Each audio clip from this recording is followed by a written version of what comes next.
জামালপুরে অপহরণ মামলায় 2 আসামিকে যাবজ্জীবন কারাদণ্ড দিয়েছে আদালত।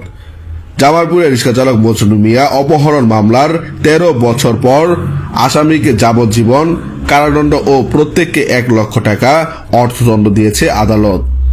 আজ দুপুরে নারী ও শিশু নির্যাতন দমন ট্রাইব্যুনাল 1-এর বিচারক মোহাম্মদ আব্দুর রহিম এ রায় দেন। আদালতের পিপি অ্যাডভোকেট ফজলুল হক বলেন, বিগত 2012 সালের 12 জুন দিনে মজনু মিয়া রিক্সা নিয়ে বের হয়ে গেলে আর ফেরত আসেনি।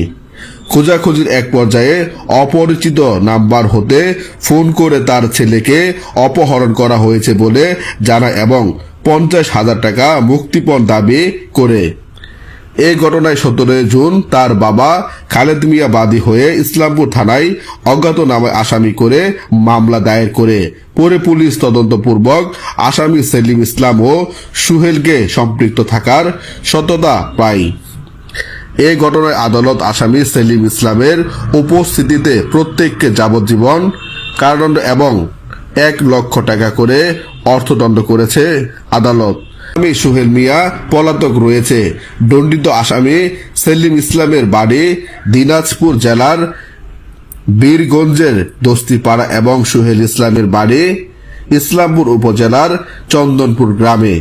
এই মোকদ্দমার বাদী ছিল আব্দুল খালেক, তার বাড়ি হল ইসলামপুর। নারী ও শিশু দমন আইনের 8 এবং 30 ধারা এবং 7 ধারা ছিল।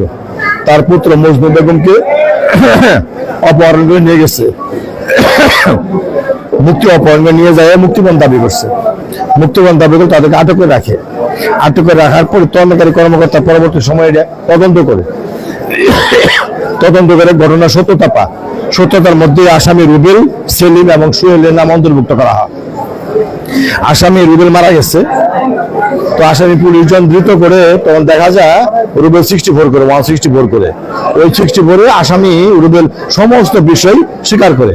তৎপরবর্তী সময় আসামি সেলিমকেও গ্রেপ্তার করে ওখানেও সেলিম 164 মোতাবেক কিভাবে ঘটনা ঘটছে ও স্বীকারোক্তি দেয়। তারপরে আসামি সোহেলকেও গ্রেপ্তার করে। অর্থাৎ 3 জন আসামির নামে এফআইআর ছিল না, তদন্তে আসছে ওনারা স্বীকার করছে। তৎপরবর্তী সময়ে 31-12 তারিখে তদন্তকারী কর্মকর্তা বিজ্ঞ আদালতে পুলিশ রিপোর্ট দাখিল করে নারী ও শিশু দমন আইনের 7, 8 এবং 30 ধারা মোতাবেক আমরা রাষ্ট্রপক্ষ ওদের বিরুদ্ধে চার্জ গঠন হয়। 342 ধারা হয়। আমরা রাষ্ট্রপক্ষ বিজ্ঞ আদালতের সাক্ষী উপস্থাপন করি। সাক্ষীদের মাধ্যমে আমার যে মুক্তিপণের বিষয়টা প্রমাণ করতে সক্ষম হয়। আজকে মাননীয় বিজ্ঞ আদালত মোহাম্মদ আব্দুর রহিম সাহেব আসামিদের দোষী সাব্যস্ত করে নারী ও শিশু নির্যাতন আইনের 8 ধারা মোতাবেক আসামিদের 2 জনকে, একজন মারা গেছে অ্যাভয়েড করছে, দুইজনকে মোটামুটি ভাবে যাবজ্জীবনের কারাদণ্ড আদেশ প্রদান করেছেন এবং 1 লক্ষ টাকা জরিমানা আদেশ করেছেন। জরিমানার টাকা ব্যক্তিপ্রাপ্ত হইবে। মোটামুটি এইটাই আজকে রায় হয়েছে।